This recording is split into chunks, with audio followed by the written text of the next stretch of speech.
What is up, guys? Welcome back to the channel. Today's reaction video is 5 ways British and American farmland is very different. It's going to be interesting because I don't know how much we know about British farmland. Not a lot, I don't think. Not a lot, but maybe the subjects he goes on to we may know. Smash that like button, guys. Smash that subscribe button. We're pre-recording, so we don't know how many subscribers are on, but we know we probably won't be at 160,000 to smash that subscribe button. Get us close. We'd really appreciate it. We hope you guys are all doing well.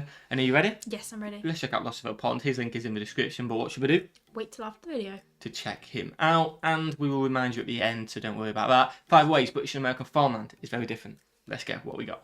There are only 5 million sheep in the US, or 1 sheep for every 65 Only 5 people, million. which perhaps explains why a sixth of Americans have insomnia. What? That is a lot of sheep, though. Hello, I'm Lawrence, and I'm on a quest to uncover all of the memos that Britain and America lost in the pond, and one of those memos pertains to farmland. Neither country, of course, is a stranger to farmland, and everybody the world over needs it. For farmers, these are places of intense work day in and day out. For the rest of us, they are those mysterious places you drive past on the interstate wondering what's going on in that barn. And this is true in both countries, but having flown over the two of them, both in real life and on Flight Simulator, I've come to realise there are some stark differences. Okay. And a quick disclaimer for Uncle Toby, who himself is a farmer. This is not a video exploring the differences between farming practices, but rather the visual differences that you encounter when you drive past a farm, Ooh, we might know or this fly then. over it, or secretly trespass. Don't trespass. And so Don't without do further ado, here are 6 ways that British and American farmland is very different. Ready. The reason why I love Clearway Isolate So you get because to the it gives me second. an Ways that British and American farmland is very different. Now let's get into it. I've said it before and I'll say it again. When it comes to these kind of comparisons, size isn't everything, unless Britain comes out on top.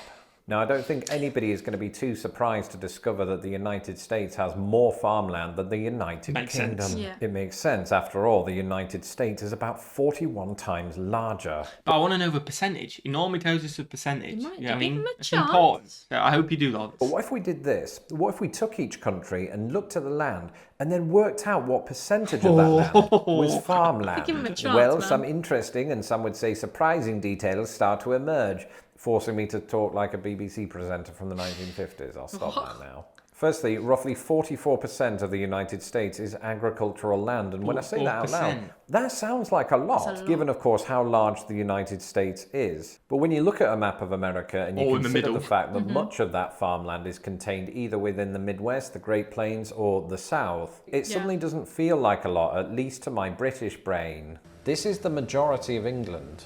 Yeah, true. I mean, the majority of England really I'm not sure about majority, looks like but this. a lot. And my instinct for the first time in 21 years was correct. A staggering 70% of the Wow. UK's land Did is you not used think for that? agricultural No. purposes, meaning that percentage-wise, farmland is to the UK what water is to the earth. Actually, come to that, so is water. On the other hand, there's one difference that isn't quite so sizable. This. 70% in the UK, that's mad, isn't it? Lost in the pond fanatics around the What globe else? are probably Nature? shaking their fist at the screen right now thinking, Lawrence, how could you Spelt include colour wrong. colour when a few weeks ago you said this? I grew up near farming areas that were not dissimilar to what we're seeing now. Different patches of earth, green, brown and Yep. yellow, just like this. And the answer is I was busy flying a plane and didn't have time for facts. But if you've ever visited farmland in either country, you'll probably notice that Britain has more vibrant greenliness. And Okay. what do I mean by greenliness? Well, that does for the word green what the word cleanliness does for the word clean. In other words, I'm just trying to get a word in the dictionary. Basically, Britain's green pastures are greener than Americans' green pastures. Now, there's a I wonder why. misconception out there that Britain is somehow unique in having bright yellow fields that produce rapeseed. And the reason that that's a misconception is that America has them too, and they're everywhere. The difference is that the crop here is wisely not referred to as rapeseed, but canola. That said, whatever you call No it, clue. it's not the most highly produced crop in either country. So let's take a look at what is. Ooh, what do you think is? What do you think is? You've got a little bit of a clue in there. It's got an R and an O in. Courgette. Courgette. I don't know if the R seems to be before the O. Oh yeah. I honestly have no clue. Wait there. Give I me was thinking something like, wheat or something like that, but Um, maybe not yeast, but obviously not with that. know. We'll just find out. Crops. Oh, it's just crops. There Oh. might be no more important element when it comes to the differences between British and American Idiot. farmland than crops. On the one hand, there are many kinds of crops that are grown in both countries, but each country has its priorities. For example, in the United States, the most widely produced crop Corn. is corn. I was gonna Every say year, corn. the United States produces about 14 billion ours bushels of potatoes, corn. That's about 43 bushels per person. What is a bushel? Right, well, to put into context how large that is, soybean comes in at second with 4 billion bushels. And from experience, I can tell you that those two crops are practically all you see in the state of Indiana. Oh, and wow. yet, it's not at the epicenter. Meanwhile, the most widely produced crop in the UK is wheat, unless you include riding crops. Did you which say I'm getting wheat? so Yeah, I home. said But wheat. since I'm only now learning about Yeah, not weed. No, not wheat. Wheat. Wheat, okay. Not weed. But weed might be up there. It's just we don't know about it. Yeah, we're just not including that. Yeah. bushels, I had to do some complicated math to see how wheat production in the UK compared to corn production in the US. Okay. And this is because A, UK farms don't seem to report measurements by that unit, and B, if they did, a British bushel is measured differently to an American bush. Yeah, I might have to write some sort of bushel conversion song. However, the UK produced 16 million tons it's of wheat laughing. in 2019. And according to one of those unit converters on Google, this equates to about 500 million American bushels, or, 9 Wow. bushels for every Brit. Okay. So, American corn production wins. On the Definitely. other hand, Obviously, America I think, produces wheat too, but only 5.5 bushels for every person. It's a small victory. America's obsession with corn is second only perhaps to its obsession with rectangles. Okay. And observationally, this obsession seems to extend to the layout of its farmland. Already flying over Kansas, you can spot Oh, you can see him, can't a you? lot of rectangles. I Not thought all of UK them, would be like that, most- though. I Some thought of them so aren't too. even four-sided in any capacity. But, it looks like a huge share of them at least have 4 sides. And yes, we really are talking about this. In the UK, surprise, surprise, pasture shapes are a little more eccentric. I recognised there wasn't too much I could do Oh yeah. to stave They're off a little the bit yawns that just are all over the probably place, aren't they? coming out of I've your noticed mouths that. right Me now. neither. But notice these different patches. Look how curved they are. Look how decidedly non-rectangular they are. You realise that I'm adding urgency into my voice just to make this that bit more exciting. What is that? I'm I surprised don't know. actually. I'm That's so quite random. surprised. There are a strange amount of rectangles up here from the air. Now that I'm here, I thought there weren't. But I would say that square shapes are heavily outnumbered by the more unusual shapes. Yeah, I'd say Like that. there's a triangle, for example.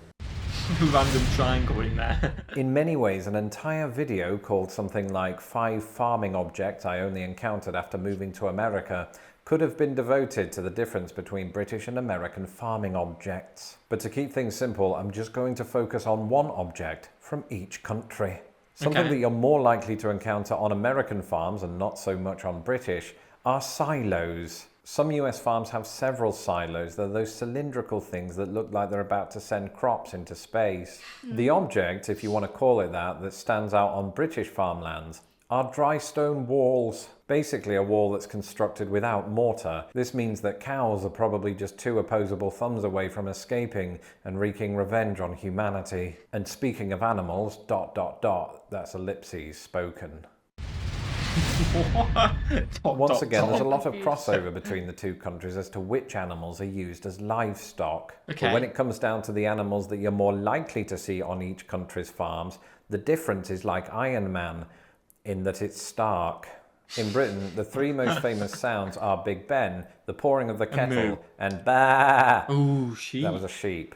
And that's because Britain, nay, the United Kingdom, that was a horse sound, is home to 23 million sheep, Wow. which equates to That's about a 1 lot. sheep for every 3 Brits. And I'm God. sure They could there's almost a joke in overrun there us. somewhere. Imagine. And if a Royal Rumble broke out, The UK sheep would absolutely crush their American counterparts, who are outnumbered by about 5 to 1. That's right. There are only 5 million sheep in the US, That's a or big difference. 1 sheep for every 65 people, which perhaps explains why a sixth of Americans have insomnia. The main reason for this is that lamb and mutton just don't carry the same cultural significance that they do in the UK. Got you. Instead, I mean, Americans have I'm not a fan of mutton anyway, or lamb. What's that? What's mutton? It's just for different type. I don't eat sheep. I don't eat lamb. Yeah, I'm not a fan of lamb. I don't eat sheep. I only eat pigs and cows. Yeah, just straight up there. Hope no one's vegan on video. I'm really sorry if that offended I'm anybody. gonna say not beef and pork, cows, pigs. Sorry, I actually Brutal. really offended. a stronger don't eat little appetite ducks, for though. another animal. I think it was the philosopher Bart Simpson who once profoundly implored, "Don't have a cow, man." But did America bloody listen? No. It has more cattle than Britain has people. Wow. In fact, there are 9 entire states where cattle outnumber humans Dang. and children. And A now lot I of really am cows. afraid Children, of not the humans. opposable thumbs thing. In total, there are roughly 94 million cattle in the United Wow. States. About 1 for every 3.5 people. And don't get me wrong, there's no shortage of cows in the UK, about 10 million, but that still only equates to 1 cow for every 7 So we could take people. them out, really. So I Yeah, can we can cheer take the about the cows, victory yeah. of our sheep until the cows come home, but in America, they often do. Throughout this video, you see me flying over the farming pastures of Kansas and Lincolnshire in England. If you would like to see the full video with my commentary, why not become a $5 patron of Lost in the Pond today? You can do so at patreon.com/lostinthepond. Until next time. Awesome. I mean, check out our Patreon. Shout out to our Patreon. We've got giveaway boxes every month, haven't we? A little care package Yeah. from Jersey. We do obviously have the full movie reactions as well, which are Yeah. not very, very common at the moment, but they're getting more and more Yeah. common as we do the movie channel. The Band of Brothers episodes is on there. Because we're going away, I was just about to say that. we'll have videos videos which will will be be up on there 48 hours in advance videos. Because we're Yeah. away, we'll be able to schedule them for every single day, a 48-hour early access video. Which is awesome if you guys want to check that out. If you haven't got enough of Beesleys, check out the Patreon. There's free tiers, like the $2 tier will have access to all the early access. The $6 tier, I think it is. It's all of that plus the movies. All that plus the movies, and then anything $20. else. It's just, Is it the $20 tier? I think it's $20. I think that's You just, just- helping that's even more, just- and it yeah. does make a difference. So check that out. We'd appreciate it. Especially Check now I've got a the little out. baby coming. Yeah, especially now we've got a little baby coming as well. Smash that button, guys. Smash the subscribe button. Watch the video, Oh, fantastic day. and we will see you, legends, in the next one. Peace.